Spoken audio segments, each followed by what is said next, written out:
Selamat petang, salam sejahtera. Ini yang mengejutkan kita. Ada harapan PRU 15 akan dibatalkan serta-merta.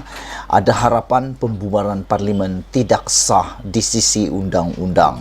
Wow, ini baru aku tahu. Ini isu yang baru. Yang baru aku tahu petang ini bahwa rupa-rupanya ada sedikit kesilapan di dalam pembubaran parlimen yang telah diumumkan oleh Perdana Menteri Ismail Sabri Yaakob. Apa kesilapannya? Kecil atau besar? Sangat besar. Ikuti terus ulasan ini supaya kamu tahu rupa-rupanya ada kesilapan besar di dalam pembubaran parlimen oleh Ismail Sabri Yaakob yang mungkin akan membawa kepada pembatalan pembubaran tersebut dan seterusnya menyebabkan parlimen tidak terbubar. Saudara-saudara sekalian, ianya ada kaitan dengan yang di Pertuan Agong dengan kabinet bersama dengan Perdana Menteri.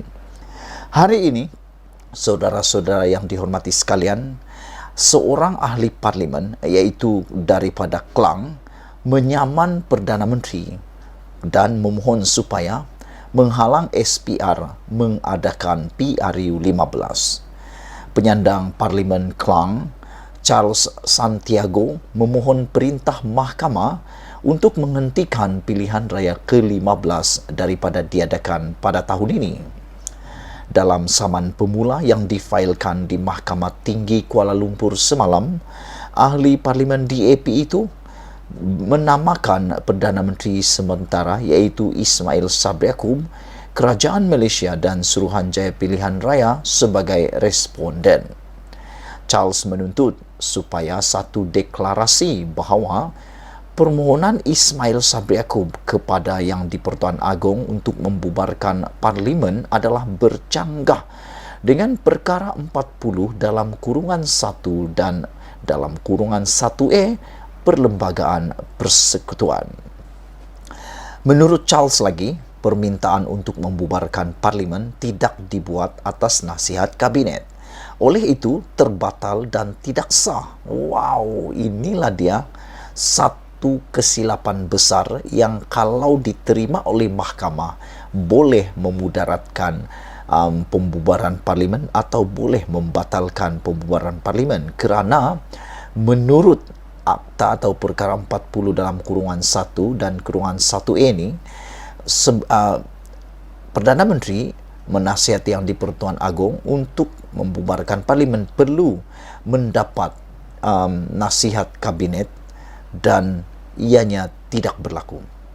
Kerana seperti yang kita tahu, lebih daripada separuh kabinet telah mengutus surat kepada Yang di-Pertuan Agong untuk menghalang PRU 15 diadakan pada tahun ini. Makna kata keputusan untuk PRU diadakan tahun ini bukan dibuat secara sebulat suara di dalam kabinet Ismail Sabri Yaakob. Selain daripada itu, Charles Santiago juga memohon perintah bahawa pembubaran parlimen tidak mengikut perkara 55 dalam kurungan 2, perkara 40 dalam kurungan 1 dan 1A. Perlembagaan Persekutuan dan perintah untuk menghalang SPR daripada mengambil sebarang langkah untuk mengadakan pilihan raya. Selain itu juga, Charles Santiago turut menuntut kos dan perintah lain yang difikirkan sesuai oleh mahkamah. Dalam afidavit itu, Charles memetik musim tengkujuh dan risiko banjir seterusnya sebagai alasan untuk menghalang pilihan raya. Kawasan saya di Klang yang mempunyai 210,662 pengundi adalah antara yang paling teruk dilanda banjir Disember lalu yang menyaksikan sekurang-kurangnya 54 korban dan sekurang-kurangnya 71,000 orang kehilangan tempat tinggal di Semenanjung, Malaysia, katanya lagi. Charles seterusnya mengambil maklum amaran yang dikeluarkan oleh Jabatan Meteorologi Malaysia mengenai risiko banjir semasa musim tengkujuh pada November dan Disember. Dalam afidavit itu, Charles menegaskan bahawa Banyak parti politik kecuali UMNO menentang mengadakan pilihan raya tahun ini kerana risiko banjir. Malah 12 menteri daripada PAS dan Perikatan Nasional telah menulis surat kepada Agong menyatakan tidak bersetuju dengan pilihan raya yang diadakan tahun ini. Satu-satunya parti yang mahu pilihan raya diadakan secepat mungkin ialah UMNO, katanya lagi. Dengan ahli parlimen UMNO hanya berjumlah 37 daripada 222 di Dewan Rakyat, sokongan kepada pembubaran parlimen hanya menyumbang kira-kira 17% daripada ahli parlimen tambahnya. Justru, Charles mempersoalkan kesahihan permohonan Ismail Sabri untuk membubarkan parlimen.